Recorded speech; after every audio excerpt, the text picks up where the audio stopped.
no compromise. உங்க சைடுலயும் எங்க சைடுலயும். It's a GT promise.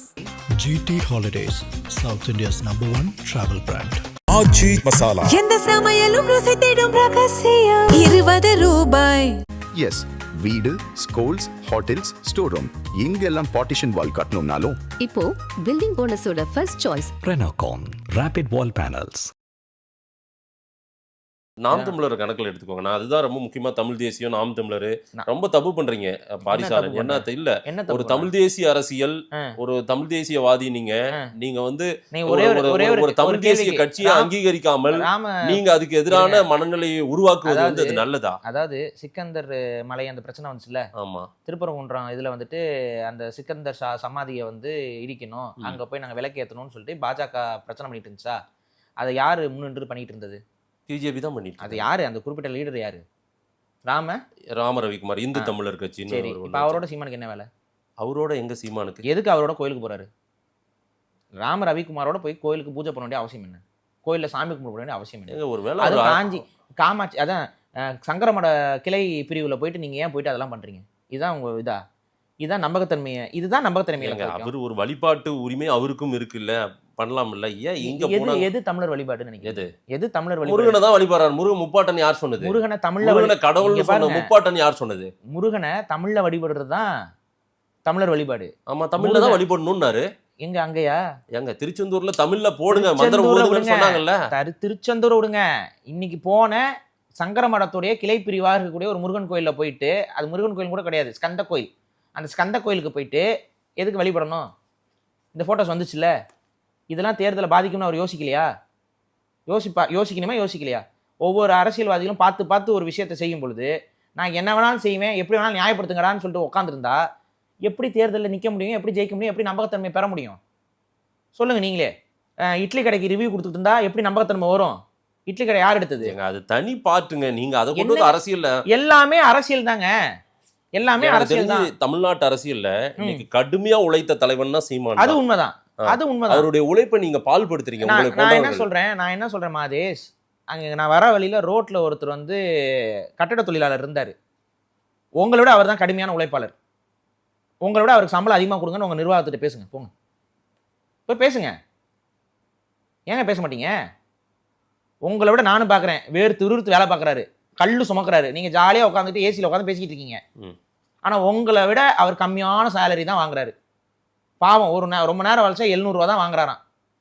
நீங்க பல லட்சங்கள்ல சம்பளம் வாங்கி என்னங்க. சரி விடுங்க. இது வந்து ஆதன் மீடியால ஒரு ரொம்ப நாளா இருந்து சம்பளம் வாங்குறீங்க. இப்போ நீங்க என்ன சொல்லுவீங்க? இல்லைங்க, நான் ஸ்மார்ட்டா ஒர்க் பண்றேன், அவர் வந்து ஹார்ட் ஒர்க் பண்றாரு. ஸ்மார்ட் ஒர்க்குக்கும் ஹார்ட் ஒர்க்குக்கும் வித்தியாசம் இருக்கு. சரி, சீமான் அவர்கள் ஸ்மார்ட் ஒர்க் செய்யணும். குறைஞ்சபட்சம் ஸ்மார்ட் ஒர்க்காக செய்யக்கூடிய நபர்களே கூட வச்சுக்கணும். நீங்க வேர்வை சிந்தி வேலை செய்யறது முக்கியம் இல்லை, அது பயனுள்ளதாக மாறுறதுக்கு ஸ்மார்ட் ஒர்க் தேவை. அந்த ஸ்மார்ட் ஒர்க்கை இந்த முறை நாம் தமிழர் செய்யாதனால தான் நம்ம என்ன வேணாலும் சொல்லலாம், மக்கள் நம்ம மேலே நம்பிக்கை வச்சிருப்பாங்கன்னு ஏதோ குருட்டாம்போக்கில் நம்பிக்கிட்டு ரொம்ப நிறைய நான் அடுக்குனா அது அவ்வளோ மிஸ்டேக்ஸ். தமிழ் தேசிய அரசியல் தான் சீமானுது, அதுல எந்த மாற்று கருத்து உங்களுக்கு இல்லைல்ல? அவர் தமிழ் தேசிய அரசியல் தான் செய்து கொண்டிருக்கிறார், அதுல எனக்கு மாற்று கருத்து இல்லை. ஆனா அதை சரியா அவர் செய்யலை. இதுதான் என்னுடைய பிரச்சனை. தமிழ் தேசிய அரசியல் அவர் சரியா செஞ்சா, கொள்கை கூட்டம் தாங்க அங்க இருக்கிறது.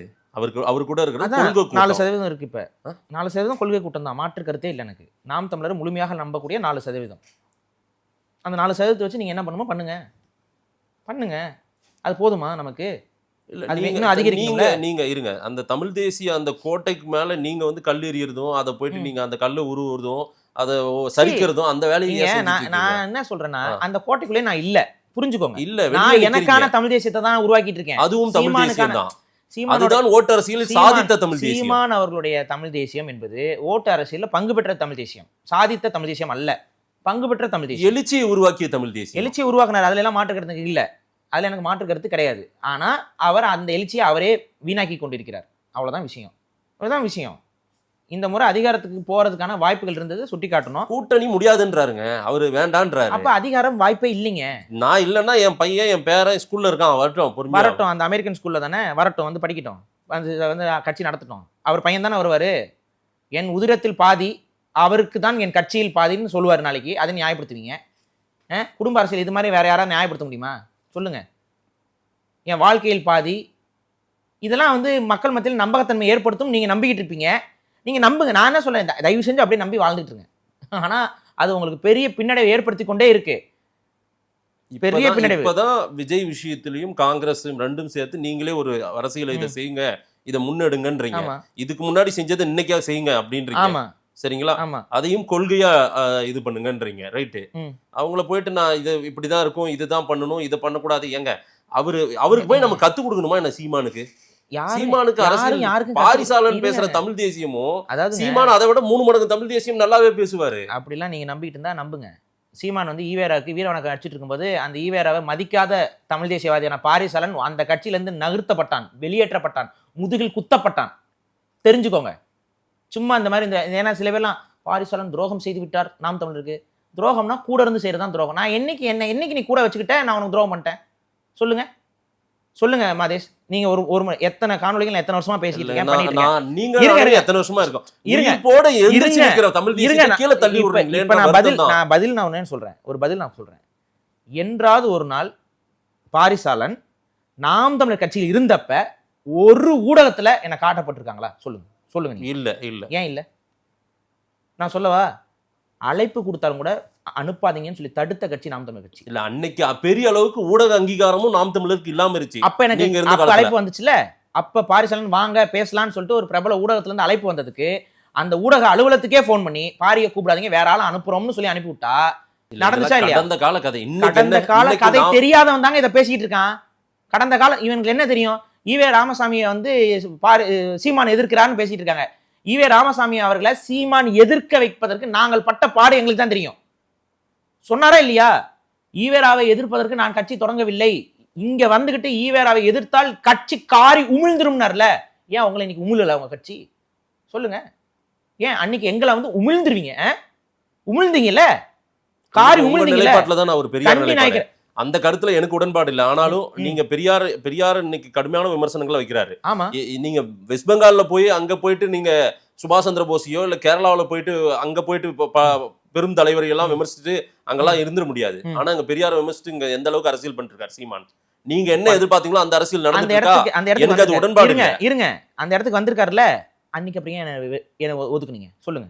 அன்னைக்கு ஏன் அதை ஒதுக்குனீங்க? நான் பேசின சத்தியமா உண்மையா சத்தியம் தானே பேசிட்டு இருந்தேன்.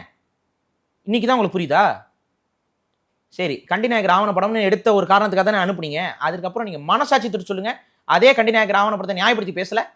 அன்னைக்கு பேசும்போது என்ன சொன்னீங்க? ஊடகத்தில் போயிட்டு தந்தி ஊடகம் போய் சொல்றாரு, உங்க கட்சியில் இருக்கக்கூடிய பாரிசாலன் கண்டிநாயகர் ராவண படம்னு ஒன்று எடுத்திருக்கிறாரு, அதை பற்றி உங்க நிலைப்பாடு என்னன்னு கேட்கும் பொழுது ஆர்வ கோளாறுல தம்பி எடுத்துட்டாப்புல, அவரை கட்சி விட்டு நாங்கள் நீக்கிட்டோம். அதுக்கப்புறம் நீங்க பேசாம இருந்தீங்களா? கண்டிநாயகர் ராவண படத்தில் இருக்க கருத்துக்களை நான் என்னைக்குமே என் கருத்துல இருந்து மாறலைங்க. ஆனா நீங்க மாறி உங்க கருத்துல இருந்து மாறி உங்க கூட நின்னவங்க எத்தனை பேர் உங்க கூட இப்ப நின்றுட்டு இருக்காங்க? இன்னைக்கு நிக்கிறவங்க புதுசா நிக்கிறவங்க, நாளைக்கு அவங்களும் இருப்பாங்களான்னு தெரியாது எனக்கு. தேசிய தலைவரை கொண்டு போய் சேர்த்தது நாம் தமிழருடைய பங்கு, பெரிய பங்கு. ஆமா, அதுக்கு முன்னாடி தேசிய தலைவர் யாருக்கும் தெரியாதுதான், உண்மைதான், ஒத்துக்கிறேன். தெரியாதுங்க. யாருங்க அவரு? தேசிய தலைவர் யாருங்க? சொல்லுங்க. நீங்களே தெரியாதுல்ல, யாருக்கும் தெரியாதுல்ல. தேசிய தலைவர் புகைப்படம்லாம் சீமான் அவருக்கு முன்னாடிலாம் யாருமே வீட்டுல மாட்டி வைக்கல, யாருக்குமே தெரியாதுல்ல. தேசிய தலைவர் தெரியாதனால தானே சீமானுங்கிற நபர் யாருன்னே தெரியாம இருக்கும்போது 19 தமிழை தீக்குளிச்சு இறந்ததெல்லாம் தேசிய தலைவர் தெரியாம தானே. ஏன் காரைக்குடியே சீமான ஆட்சிக்கு வந்து போட்டி போட்டனால தான் தெரிஞ்சுது. அதுக்கு முன்னாடி உலக மேப்ல தெரியாதுல்ல? தெரியாதுங்க. ஃபார்ச்சுனர் காரு எப்படி தெரிய வந்துச்சு? சீமான் வாங்கினதுக்கு அப்புறம் தானே ஃபார்ச்சுனர், டொயோட்டா ஃபார்ச்சுனர்னு ஒரு காரே எல்லாருக்கும் தெரிய வந்துச்சு. இது பேர் நார்சிஸ்டிக் பர்சனாலிட்டி டிஸார்டர். இதை வந்து நீங்க அங்கீகரிச்சுட்டு ஆதரிச்சுட்டு உட்காந்துட்டு இருந்தீங்கன்னா, அதை ஏத்துக்கிட்டு இருந்தீங்கன்னா, இது தலைவரை இழிவுபடுத்துறது இல்லையா? நானும் பல்ல கடிச்சிட்டு போயிட்டு இருக்கேன் இந்த விஷயத்திலாம். தலைவரை தூக்கி பிடிச்சதுனாலதான் சீமான், புரிஞ்சுக்கோங்க. தலைவரை தூக்கி பிடிச்சதுனாலதான் சீமான் தூக்கி பிடிச்சதுனால தலைவர் இல்லை. தயவு செஞ்சு இதை மண்டையில ஏத்துங்க, தலைக்கணத்தை மண்டையில ஏத்தாதீங்க. நம்ம எவ்வளவுங்க சொல்ல முடியும்? இதெல்லாம் வேண்டாங்க, இப்படி பேசாதீங்க. பொறுத்து தான் போறோம் எல்லா தமிழ் தேசியவாதிகளும். இன்னொன்னு சொல்லவா, இந்த முறை தமிழ் தேசியவாதிகளோட பல பேரோட வாக்குகள் நாம் தமிழருக்கு வரல. ஏன்னா களத்துல இருந்த நாம் தமிழர் அல்லாத பல தமிழ் தேசியவாதிகள் இந்த முறை அதிமுகவுக்கு போயிட்டாங்க. இதுதான் உண்மை. அது வந்து சீமான் அவர்களுக்கே தெரியும். இப்ப அவங்களோட வாக்குகளும் அந்த இழந்த 4% இருக்கு. அது எவ்வளோன்னு எனக்கு தெரியல. 1 இருக்கலாம், 2 இருக்கலாம். ஆனா நீங்க இழந்த 4% உங்களை நம்பி நின்றவர்கள் இன்னைக்கு பல பேர் அதிமுக பக்கம் சாஞ்சல. அது சினிமா முகத்துல போய் அடிபட்டு இருக்குங்க, அவ்வளவுதான். சரிங்களா? டிவி கேல இல்ல, அதிமுக பக்கம் சாஞ்சாங்க. அதிமுக பக்கம் சாஞ்சாங்க, டிவிகே பக்கம் சாயல.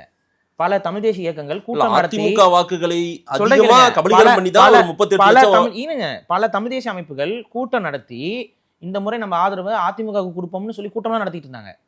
அவங்கெல்லாம் வந்து பாத்தீங்கன்னா லைம்லைட்ல இருக்க தமிழ் தேசியவாதிகள் கிடையாது.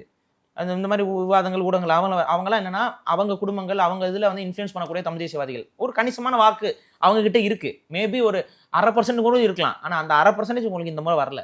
அதை உணருங்க தயவு செஞ்சு. நான் சொல்றேன், உங்க கட்சி தோக்குறதுனால எனக்கு சந்தோஷம் இல்ல, வருத்தம் தான் இருக்கு. ஆனா தோல்வியை நோக்கியே நீங்க பயணப்படுறீங்க, அதான் எனக்கு பிடிக்கல. இல்ல யாராவது தோல்வியை நோக்கி பயணப்படுவாங்க. பயணப்பட்டீங்க. இந்த முறை தேர்தலில் குறைஞ்சது 10 எம்எல்ஏவாவது போவாங்கன்னு தான் அவங்க வேலையை இந்த செஞ்சாங்க. தேர்தலில் நாம் தமிழர் சத்தியமிட்டு சொல்கிறேன், தோல்வியை நோக்கி தான் நீங்க பயணப்பட்டீங்க. இதுதான் உண்மை. தோல்வியை நோக்கியே தான் பயணப்பட்டீங்க. ஒரு இந்த முறை. எழுச்சி மாநாடு நடத்துனாங்க திருச்சியில, நான் கூட போயிருந்தேன். ம். பெரிய அளவு கூட்டம். திடீர்னு பெரிய அளவு 5:30 மணி 6 மணிக்கு எங்க இருந்து வந்து ஏன் வந்து வாக்கா வரல? உட்கார்ந்தாங்க. ஏன் வாக்கா வரல சொல்லுங்க, சொல்லுங்க. ஏன் வாக்கா வரல? இப்போ நீங்க என்ன தெரியுமா பேச ஆரம்பிச்சிருக்கீங்க? இவிஎம்ல ஃப்ராடுன்னு பேச ஆரம்பிச்சிருக்காங்க, பாத்தீங்களா? இதே இவிஎம்ஐ நீக்கணும்னு சொல்லி எத்தனை முறை மாதேஷ் நீங்களும் நானும் பேசியிருக்கோம். அவ்வளோ பெரிய மாநாடு நடத்துற மாதிரி ஒரு பெரிய போராட்டத்தை நடத்தி இவிஎம் அன்னைக்கே தூக்கிருக்கலாம்ல. இன்னைக்கு இவிஎம் மேல பழி போட வேண்டிய அவசியம் இல்லை. முன்னாடியே சொல்லிட்டு தானே இருக்கேன் நான். ஏதாவது செவிசாச்சாங்களா? நீங்க என்ன பண்றீங்கன்னா, சரி என்ன உங்களுக்கு அறிவுரை சொன்னேன், என்ன சொன்னேன்? இந்த முறை ஏடிஎம்கேவும் நாம் தமிழரும் ஒன்றாக சேர்ந்தால் நாம் தமிழருக்கு உங்க ஊரகத்துல தான் சொன்னீங்க. ஆமா. கண்டிப்பா வந்து உங்களுக்கு வாக்கு சதவீதம் ஏறும். அதுக்கப்புறம் வந்துட்டு அதிகாரத்திலையும் போவீங்க. இந்த தேர்தலில் இதுதான் உங்களுக்கான வழியாக இருக்கும்னு நான் சொன்னேன். பாரு, இந்த ஃபார்முலா அவருக்கு ஏற்ற ஃபார்முலா ஏற்ற கிடையாது. ஃபார்முலா இல்லீங்க. எல்லாம் என்ன இது சொல்லணும்? வேண்டாம், எங்க முன்னோர்கள் செஞ்சாங்க, எல்லாம் தப்பா போயிட்டாங்க, எல்லாம் கரைஞ்சு போயிட்டாங்க. அப்ப அடுத்து என்னங்க சொல்லணும்? நாங்க ஏற்கலைங்க, நாங்க கடைசி வரைக்கும் தமிழ் தேசியம் தனித்து தான் நிக்கணும் தானே சொல்லிட்டு ஆமா இருக்கோம். ஆமா. பாரிசாலன் அதிமுக கிட்ட விலை பெறான்னு சொல்லணுமா? சொல்லுங்க. உங்களுடைய சொன்னாங்களா இல்லையா? தனிநபர் பாரிசாலன் வந்து சொன்னாங்களா இல்லையா? சரிக்கிறீங்களே, சொன்னாங்களா தேவையில்லாம இல்லையா? சிதைக்கிற மாதிரி சில ஏங்க விஷயம். இந்த முறை கூட்டணி வச்சாதான் வெற்றி வாய்ப்பு பெற முடியும்னு சொன்னா சிதைக்கிறது அப்படின்னா இது என்ன பேச்சு? மற்ற தமிழ் தேசியமே பேசாத, தமிழ் தேசியம் வீழணும்னு நினைக்கக்கூடிய கருத்து கணிப்புகள் அது சார்ந்த நபர்கள் எல்லாம் பேசுறதெல்லாம் நீங்க உள்வாங்கிக்குவீங்க. தமிழ் தேசிய காலத்துல இருக்க ஒருத்தன் உங்களுக்கு ஒரு அறிவுரை சொன்னா ஏற்கல, அந்த அறிவுரை நாங்க ஏற்கல, நாங்க தனித்து நிற்கிறோம், அது வேற, நோ இஷ்யூஸ். நான் ஒன்றும் கோவப்பட மாட்டேன், நான் இது பண்ண மாட்டேன். இவன் அதிமுக காசு வாங்கிட்டான் அதனால தான் இப்படி பேசுறான்னு சொன்னா எரிச்சல் மயிர் வருதா இல்லையா? என்ன அதிமுக என்னடா காசு வாங்கிட்டேன், எரிச்சல் வருமா வராதா? இந்த இப்போ இன்னைக்கு அதிமுக கரைஞ்சு காணாம போகுது, என்ன பண்ண போறேன்? எனக்கு இப்படி கோவலையோ போயிட்டு போகுது, மண்ணோட மண்ணா போகுது, எனக்கு என்ன? எஸ்ஐஆர் வந்துச்சு, நான் சொன்னா இல்லையா? எஸ்ஐஆர் நமக்கு எதிராக நிற்கும், வாங்க ஒட்டுமொத்தமா நிற்போம். டிவிக்கு என்ன சொல்லிச்சு? எஸ்ஐஆர் நமக்கு எதிரானது. டிஎம்கே என்ன சொல்லிச்சு? எஸ்ஐஆர் எனக்கு எதிரானது. நாம் தமிழர் என்ன சொல்லிச்சு? எஸ்ஐஆர் எனக்கு எதிரானது. ஒட்டுமொத்த தமிழ்நாட்டில் எஸ்ஐஆர்ல பதிவு செய்ய முடியாதுன்னு நான் ஒருத்தன் தான். யார் நின்னா சொல்லுங்க? எல்லாம் தப்பு. ஆனா நான் அடிபணி வேணா, இது என்னங்க? இது அதிகாரத்துக்கு அடிபணிறது இல்லையா? இங்க எலெக்ஷன் கமிஷன் ஃப்ராடு பண்ணும், வேண்டாம், எல்லாம் எதிர்த்து நில்லாம், ஒன்னா நிற்போம், தமிழ்நாடு நிக்கட்டும் சொன்னமா இல்லையா? எல்லாம் என்ன பண்ணீங்க? அது தப்பு தான். ஆனா போய் பதிவு பண்ணுவோம், பதிவு பண்ணி அதிகாரத்தை ஏத்துக்கிட்டீங்க. அதிகாரத்துக்கு எதிராக நான் தான் நின்னேன் இந்த முறை. என் கூட என்னோட தம்பிகள் கொஞ்சம் பேர் நின்னாங்க, அவ்வளோதான். கொஞ்சம் பேர் தான், ரொம்பலாம் இல்லை, கொஞ்சம் பேர் தான். ஆனால் நின்னாங்க.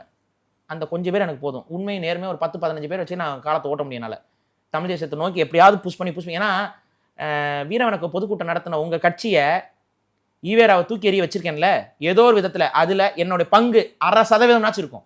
அந்த 0.5% பங்குக்கு நான் பெருமை விட்டுக்குவேன், சந்தோஷப்படுவேன். அவ்வளோதான் என் விஷயம். மக்கள்கிட்ட நான் தமிழ் தேசத்தை கொண்டு போக முடியும், எவ்வளோ நாளுக்கு கொண்டு போகணுமோ அவ்வளோ நாள் கொண்டு போவேன் நான். அதுக்கு தனி இயக்கம் தொடங்குறோம், அதை நோக்கி நாங்கள் பயணப்படுவோம். எங்கள் இயக்கம் ஏதாவது தவறு செஞ்சது, குற்றம் செஞ்சதுன்னா தாராளமாக எங்களை போட்டு பொலதும் விமர்சிங்க. நாம் தமிழர் கட்சின்றது இன்னைக்கு இந்தியாவே திரும்பி பார்க்கக்கூடிய சில மாநிலங்கள்ல சீமான நாம் தமிழர் கட்சியை திரும்பி பார்க்கறாங்க. அந்த அளவுக்கு ஒரு வியக்கத்தக்க ஒரு ஏற்றம் இருந்த ஒரு கட்சி தான். இந்த முறை வேணா விழுந்திருக்கலாம், இந்த தேர்தலில் வேணா விழுந்திருக்கலாம், மறுபடியும் எந்திரிச்சு வருவாங்க. வரக்கு வாய்ப்பு இருக்கு, வரக்கு உண்மையிலேயே வாய்ப்பு இருக்கு. இந்த முறை செய்த தவறுகளையும் அந்த அகம்பாவ சிந்தனைகளையும் உங்க கட்சியில் இருக்கக்கூடிய தலைமைகளும் உங்க கட்சியில் இருக்கக்கூடிய தொண்டர்களும் ஓரங்கட்டி வச்சுக்கிட்டு, நாம் இந்த மண்ணுக்காக உழைக்க வருகிறோம், இந்த கடமையை சுமந்து வருகிறோம், எங்களை மதிங்க, எங்க கிட்ட அதிகாரத்தை கொடுங்கன்னு சொல்லி மக்களிடம் கேளுங்கள், முறையிடுங்கள். மக்கள்கிட்ட நீ போட்டா போடு, போடாட்டி போ, தப்புங்க. அது அணுகுமுறை தவறு, அது அணுகுமுறை தவறு. அந்த அணுகுமுறை தவறு. கொள்கை கொண்ட சீமான் வீழ்த்தப்பட்டதற்கும் கொள்கை இல்லாத விஜய் தூக்கி வைக்கப்பட்டதுக்கும் காரணம் அணுகுமுறை. அது ஏன் உங்களுக்கு புரிய மாட்டேங்குது? இதுக்கு மேல கத்துறாரு சீமானு. கத்துறதுல பயன் இல்லைங்க, அணுகுமுறை முக்கியங்க. நான் தான் சொல்றேன், அணுகுமுறை முக்கியம். எல்லாரையும் அன்பா வாடா போடா என் தம்பிடா அப்படின்ற பிரியா அவர் இயல்பாவே அவர் நெருங்குறாரு, வீட்டுக்கு வர்றாரு. விஜய் வந்து வீட்டுக்குள்ள இருந்துச்சு விஜய்னார்ல. மதேஷ் நான் ஒண்ணு இல்லங்க சொல்றேன். சீமான் பாணியை சொல்றேன், போய் தப்பா விமர்சனம் பண்றது என்ன தப்பா பார்வை? எடுத்துக்காதீங்க மதேஷ். உள்ளொன்று வைத்து புறமொன்று ஒரு அரசியல்வாதி இருக்கக்கூடாது. அப்படி இருந்தா அந்த அரசியல் ஜெயிக்காது.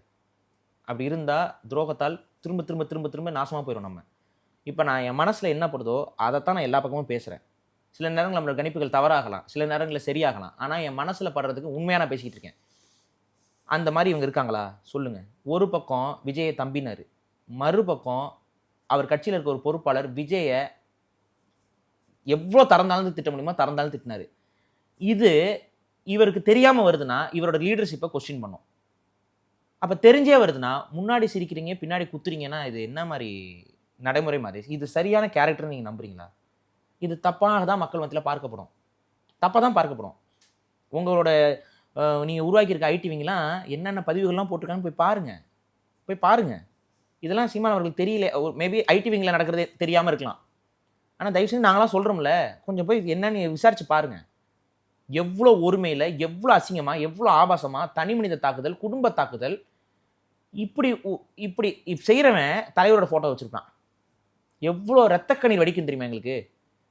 தலைவரோட போட்டோ வச்சுக்கிட்டு கெட்ட வார்த்தை பேசிட்டு சீமான் எப்படிங்க பொறுப்பேற்க முடியும்? சீமான் இத ஐடிவிங் உங்க ஐடிவிங் தானங்க, உங்க ஐடிவிங் தானே. நீங்க என்ன சொல்லுவீங்க? அதெல்லாம் ஃபேக் ஐடிங்கம்பீங்க. இதுதான் பண்ணிட்டே இருக்கீங்க திரும்ப திரும்ப. இந்த மாதிரி இந்த நயவஞ்சகம் பண்ணிட்டு இருந்தீங்கன்னா அது எப்படி யார் உங்க கூட நம்பி நிப்பா? யார் உங்க கூட வந்து நிப்பா?